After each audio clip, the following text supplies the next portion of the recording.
Hello दोस्तों, welcome back network बात पे। हम लोग कंटिन्यू कर रहे हैं कंप्लीट कंप्यूटर नेटवर्क्स की सीरीज़। और आज का हमारा टॉपिक है ओएसआई मॉडल। तो ओएसआई मॉडल का फुल फॉर्म है ओपन सिस्टम्स इंटर कनेक्शन। इसका मतलब क्या है वो समझ लेते हैं वर्ड्स को ब्रेक करके। ओके। तो पहले क्या होता था कि जो कंप्यूटर वेंडर्स रहते थे वो अपने हिसाब से कंप्यूटर्स बनाया करते थे, जैसे आईबीएम ने बना लिया, एचपी ने बना लिया। तो उनके जो स्टैंडर्ड्स होते हैं वो पहले के टाइम पे मैच नहीं हुआ करते थे, तो ये लोग आपस में कम्युनिकेट नहीं कर पाते थे। शायद इसका पोर्ट अलग रहता होगा, इसका पोर्ट अलग रहता होगा, और उन दोनों के लिए कोई केबल, स्टैंडर्ड केबल नहीं रहती थी जिससे कि वो कनेक्ट कर पाए। तो जब पहले के टाइम में कम्युनिकेशन हो पाता था तो वो सिर्फ सेम वेंडर टू वेंडर हो पाता था। ठीक है, इंटर वेंडर। इसलिए इसे हम लोग क्लोज्ड सिस्टम कहते हैं, या फिर क्लोज्ड एनवायरनमेंट जिसके अंदर कम्युनिकेशन पॉसिबल था। लेकिन पहले के टाइम में अगर दो अलग अलग वेंडर्स हो गए, जैसे एच हो गया, फिर आई हो गया, अगर ये दोनों कम्युनिकेट करना चाहते होंगे इन दोनों के सिस्टम्स, तो ये मुश्किल होता था, क्योंकि इनके पोर्ट्स अलग रहते थे, इनका डेटा ट्रांसमिट करने का तरीका अलग रहता था, बहुत सारी चीज़ें अलग रहती थी। इसीलिए उस टाइम पे क्लोज सिस्टम्स ही चल पाते थे और कम्युनिकेशंस ऐसे ओपन सिस्टम्स में पॉसिबल नहीं होता था। राइट। लेकिन आज के टाइम में जब ओ मॉडल को इम्प्लीमेंट किया गया है और सब कंप्यूटर्स को, दुनिया भर के वेंडर्स को कहा गया है कि आप ओ मॉडल के जो स्टैंडर्ड्स है उसको फॉलो करो, तब जाके हम लोग ओपन सिस्टम्स, ओपन इन्वायरमेंट में कम्युनिकेशन कर पा रहे हैं। आज हम ये नहीं देखते कि सामने वाले का लैपटॉप एच का है, आई का है, लेकिन हम लोग बहुत आराम से वाईफाई से कनेक्ट हो पाते हैं। लेकिन पहले ये सारी चीज़ें इतनी आसान नहीं थी जितनी आज दिखती है ना। लेकिन एक स्टैंडर्ड क्या होता है ये हम लोग समझ लेते हैं। अब जहाँ ये सामने दो लोग बात कर रहे हैं, तो उनमें से एक नमस्ते कह रहा है और सामने वाला ओला कह रहा है, तो दोनों में से किसी को समझ नहीं आ रहा कि सामने वाला कहना क्या चाह रहा है। तो इन दोनों के बीच में एक स्टैंडर्ड लैंग्वेज नहीं है, तो लैंग्वेज बैरियर है। इसीलिए एक कॉमन स्टैंडर्ड की ज़रूरत है। जैसे कि हम लोग यहाँ पे इंग्लिश इस्तेमाल कर रहे हैं, तो इंग्लिश एक कॉमन स्टैंडर्ड है।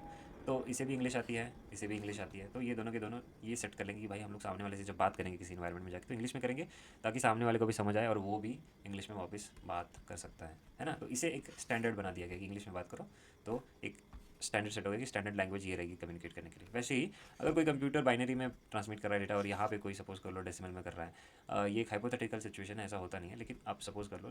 तो ऐसा रहता कि ये दोनों आपस में नहीं कम्युनिकेट कर पाते, डेटा एक्सचेंज नहीं कर पाते। लेकिन कर पा रहे हैं क्योंकि दोनों के दोनों बाइनरी में डेटा ट्रांसमिट करते हैं, एक्सचेंज करते हैं, है ना। तो स्टैंडर्ड सेट किया गया कि आप जब ट्रांसमिट करोगे तो ऐसे इस फॉर्मेट में करो, आप कुछ और तरीके से मत करो।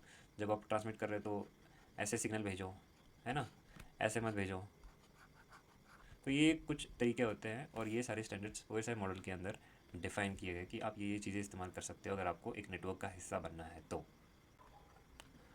और स्टैंडर्ड समझने के बाद हम लोग एक बेसिक रिक्वेस्ट के बारे में समझते हैं, जैसे कि google.com हम लोग जब सर्च करते हैं तो वो किस तरह से काम करता है। इसे समझने के बाद वैसे मॉडल समझने में और आसानी होगी। तो ये अगर आपका कंप्यूटर है जहाँ पे आप google.com सर्च कर रहे हैं, तो आपकी रिक्वेस्ट आपके कंप्यूटर से, राउटर से होते हुए, इंटरनेट सर्विस प्रोवाइडर से पास करते हुए गूगल के सर्वर के थ्रू के पास जाएगी और वापस उसी तरीके से आपके पीसी तक आएगी। लेकिन जब आप भेज रहे हो उस टाइम पे आपकी रिक्वेस्ट कुछ ऐसे पैकेट्स के अंदर या फिर बॉक्सेस के अंदर डिवाइड कर दी जाती है और इसको इनकैप्सुलेशन इनकैप्सुलेशन कहा जाता है। इनकैप्सुलेट होता जाएगा आपका डेटा। पहले एच रिक्वेस्ट लग गई नीट गूगल पेजेस के अंदर, मैंने ऐसे लिख दिया है हाइपोथेटिकल। उसके ऊपर पोर्ट नंबर लगेगा, उसके बाद फिर एक और बॉक्स चढ़ेगा जिसके ऊपर आईपी एड्रेस लिखा जाएगा, आपका डेस्टिनेशन आईपी एड्रेस लिखा जाएगा। उसके बाद एक और बॉक्स चढ़ेगा, उसको मैक लगा दिया जाएगा, source MAC address, destination MAC address. उसके बाद जब आपके कंप्यूटर ट्रांसमिट करेगा तब 0 1 0 के फॉर्मेट में ट्रांसमिट करेगा। लेकिन जब ये रिसीव करेगा तो उसी 1 0 1 0 को ये कन्वर्ट करके इस टाइप का फ्रेम बना लेगा, उसको खोल के देखेगा उसके अंदर आईपी एड्रेस क्या है, उसके बाद डेटा को आगे भेज देगा।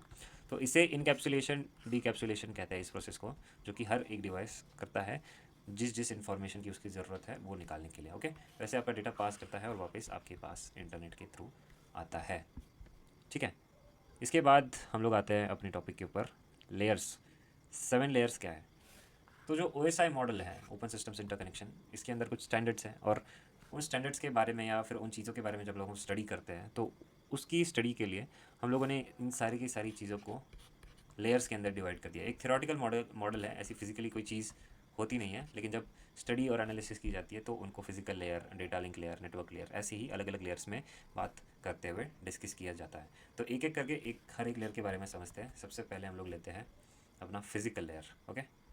फिजिकल लेयर यहाँ पे सबसे नीचे आता है, इसको सेवन्थ लेयर आप कह सकते हो अगर आप नीचे से देखोगे, लेकिन यूजुअली इसे सेवन्थ लेयर कहा जाता है और इसे फर्स्ट लेयर कहा जाता है। ओके। सबसे पहले फर्स्ट लेयर यानी फिजिकल लेयर के बारे में पढ़ते हैं। ठीक है। तो मैंने इसके लिए एक सिनेरियो क्रिएट किया है जिसमें लिखा है कि imagine the physical layer as roads and postman that carry letters. Between houses, ठीक है। लेटर्स यानी डेटा, हाउसेस यानी कंप्यूटर्स। तो जो आपका डेटा है वो जब किसी वायर के थ्रू ट्रांसमिट हो रहा होता है 1010 या फिर पल्सेस में, जब हम उस लेवल पे जाके बात करते हैं, उतने लो लेवल पे जाके बात करते हैं, तब हम लोग फिजिकल लेयर के उस बाउंड्री के अंदर बात कर रहे होते हैं। Deals with cables, wifi signals, fibre optics and anything that physically transmits data. तो ये केबल, जब आप इसके बारे में बात करें कि हाँ ये डेटा ट्रांसफ़र करता है, किस तरीके से करता है, क्या प्रोटोकॉल या क्या स्टैंडर्ड फॉलो करता है, तो हम लोग फिजिकल लेयर की बात कर रहे थे। एग्जांपल होता है Ethernet cable, WiFi signal, hubs, repeaters. Okay, तो ये होती है अपनी फिजिकल लेयर। ये नोट्स आप फॉलो कर सकते हो। ओके, इसके बाद आता है डेटा लिंक लेयर यानी लेयर 2। तो लेयर 2 के अंदर एड्रेसिंग और एरर चेकिंग होती है। तो हर कंप्यूटर के अंदर एक नेटवर्क इंटरफेस कार्ड होता है, और जब डेटा उसके पास रिसीव होता है 100010 के फॉर्मेट के अंदर, उसके बाद वो उसके फ्रेम्स बनाता है, वो उसको एड्रेस देता है। उस एड्रेस के बारे में जब डिस्कशन होता है तब हम लोग लेयर 2 के अंदर बात कर रहे होते हैं। Think of this as apartment number of the letter. आप किसी भी बड़ी बिल्डिंग में जाओ, उसके अंदर आपको अपार्टमेंट पता होना चाहिए, तभी जाके आप वहाँ तक लेटर पहुँचा सकते हो, वरना लेटर नहीं पहुँचेगा। आप कहाँ पे रखोगे?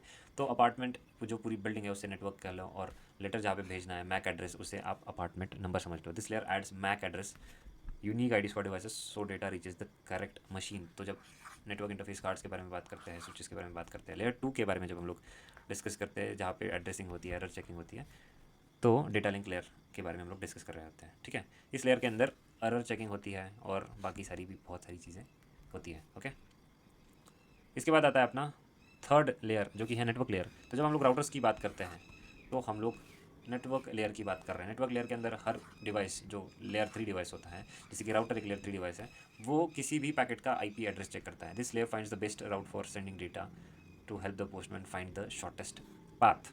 तो जो राउटर्स है ये आपस में बात करते हैं, कम्युनिकेट करते हैं, और सबसे छोटा रूट जो होता है वो डिस्कस करके अपने अंदर सेट कर लेते हैं, जिसके थ्रू आप लोग एक जगह से दूसरी जगह पे पहुंच पाते हो। तो ये काम होता है लेयर 3 का। इसके लिए मैंने एग्जांपल्स दिए हैं, आप उसे पढ़ सकते हैं। इसके बाद आता है ट्रांसपोर्ट लेयर। आपको आईपी एड्रेस पता चल गया, आपको मैक एड्रेस पता चल गया, लेकिन एक कंप्यूटर के अंदर बहुत सारे एप्लीकेशंस चल रहे होते हैं। डेटा जब कंप्यूटर के पास आता है तो कंप्यूटर भेजे कहाँ पे? आपने 2 टैब खोल रखे हैं जिसके अंदर आप एक दूसरी वेबसाइट एक्सेस कर रहे हो, दूसरे टैब में कोई तीसरी वेबसाइट एक्सेस कर रहे हो, तो कंप्यूटर भेजे कौन से टैब के अंदर आपका जो डेटा आ रहा है? तो इसीलिए पोर्ट नंबर्स का इस्तेमाल किया जाता है। तो जब हम लोग पोर्ट नंबर के लेवल पे बात करते हैं तो वो आता है लेयर 4 के अंदर, या फिर ट्रांसपोर्ट लेयर के अंदर। ट्रांसपोर्ट लेयर आपका कम्युनिकेशन को रिलायबल बनाता है, गारंटी देता है कि भाई आपने जिस पोर्ट से छोड़ा है वहाँ से लेकर डेस्टिनेशन पोर्ट तक हम लोग कम्युनिकेशन की गारंटी देते हैं। तो 2 प्रोटोकॉल्स हैं, एक गारंटी देता है और एक बोलता है कि मैं तेज़ भेज दूंगा लेकिन मैं गारंटी नहीं दे सकता। लेकिन कम्युनिकेशन एक पोर्ट से लेकर दूसरे पोर्ट तक कंप्लीट होता है। तो ट्रांसपोर्ट लेयर के अंदर हम लोग डिलीवरी के बारे में बात करते हैं, एक एप्लीकेशन से दूसरे एप्लीकेशन के बीच में, राइट। इसके बाद जो बाकी लेयर्स है उसके बारे में हम लोग डिस्कस करते हैं एक साथ, जिसमें कि ज़्यादा कुछ है नहीं। इसके बाद सेशन लेयर। तो जब आपका कंप्यूटर कभी किसी नेटवर्क को एक्सेस कर रहा है, किसी वेबसाइट को एक्सेस कर रहा है, तो उसका एक सेशन स्टार्ट हो जाता है, तो जिसमें कि आपका इस एंड पॉइंट से दूसरे एंड पॉइंट तक जहाँ पे आप बात कर रहे हैं, आपका सर्वर है, इसके बीच में एक सेशन स्टार्ट हो जाता है। इसके बीच में एक 3 वे हैंडशेक होता है कि हाँ भाई आप तैयार हैं, मैं तैयार हूँ डेटा एक्सचेंज करने के लिए। उसके बाद डेटा ट्रांसमिट होता है। तो जब डेटा जो हमारा हैंडशेक हो जाता है उसके बाद चीज़ें थोड़ी सी आसान हो जाती है, ज़्यादा चीज़ें एक्सचेंज करने की ज़रूरत नहीं, जो डेटा है वही एक्सचेंज होता है। और इसके बीच में अगर कोई लॉस होता है तो इस सेशन की वजह से आपको आपका डेटा फिर से वापस रिपीट करके भेज दिया जाता है। ठीक है, think of it as a customer service agent managing a call. It starts, maintains and ends communication sessions between devices, useful for activities like video call, online transactions and file transfers. Okay, इसके बाद presentation layer आती है। अगर ऊपर से देखा जाए तो जब आपका एप्लीकेशन हो गया, जैसे आप ईमेल इस्तेमाल कर रहे हो, तो ईमेल जब आपका आप किसी फॉर्मेट में लिखोगे तो वो वैसा का वैसा नहीं भेज दिया जाता है, उसको इनकोड कर दिया जाता है किसी फॉर्मेट के अंदर। ठीक है, जब आप चिट्ठी लिख रहे हो तो आपके एक पेपर पे लिखोगे और पेपर में उसके ऊपर राइट करोगे, है ना।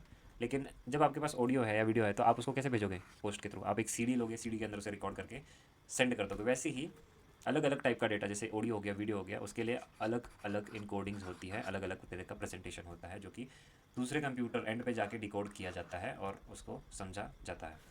इसीलिए प्रेजेंटेशन लेयर का यूज़ होता है।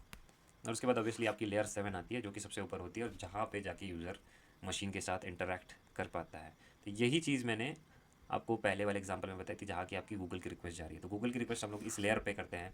उसके बाद वो HTTP के बारे में जो मैंने बात की थी, HTTP लगने के बाद एक तरीके से उसको प्रेजेंट किया जाता है, जैसे मैंने बताया कि HTTP के अंदर उसको पैक किया जाता है। उसके बाद उसको एक इनकोडिंग के अंदर डाल दिया जाता है, जिसके बाद उसको भेज दिया जाता है। और आपका सेशन क्रिएट होता है उस सर्वर के साथ, फिर वो डेटा एक्सचेंज होता है। उसके बाद ये भी देखा जाता है कि आपने कौन से टैब में कौन से पोर्ट नंबर से वो एप्लीकेशन खोल रखा है गूगल का, ताकि आपको सेम जगह पे आपका रिस्पॉन्स आए। और आईपी एड्रेस आपका मदद करेगा आपको वापस आपके कंप्यूटर तक आपका पैकेट मिलने के लिए। मैक एड्रेस लेयर 2 पे आता है, जब आपके स्विच तक पहुंचता है उसके बाद स्विच डिसाइड करता है मैक एड्रेस को लेकर कि डेटा को भेजना कहाँ है। ओके, उसके बाद आपका फिजिकल लेयर आता है। फिजिकल लेयर के अंदर हम लोग बिट्स में बात करते हैं, पल्सेस में बात करते हैं कि भाई डेटा अगर जा रहा है तो वो कैसे जा रहा है, उस बारे में अगर डिस्कस कर रहे हैं हम लोग उस लेयर पे जाके, तो वो एक फिजिकल लेयर के बारे में हम लोग बात कर रहे होते हैं। ओके, तो ये था आपका 7 लेयर्स ऑफ OSI मॉडल। एक थ्योरेटिकल मॉडल है ये। आप इसके बाद हम लोग डिस्कस करेंगे TCP मॉडल के बारे में, जो कि एक प्रैक्टिकल मॉडल है जो कि आजकल इस्तेमाल में है। ठीक है, एड्रेसिंग कैसी करनी है, किस किस टाइप के एड्रेसेस होते हैं, ये सारी चीज़ें थ्योरेटिकली इसके अंदर बताई गई है, लेकिन TCP IP मॉडल के अंदर उसे इम्प्लीमेंट भी किया गया है, जो कि आज पूरी दुनिया में इस्तेमाल किया जाता है। ओके, तो अगर आपको वीडियो अच्छी लगी तो लाइक कर दीजिए। Thank you so much. कोई डाउट होगा तो कमेंट सेक्शन में ज़रूर बताएं। Bye bye.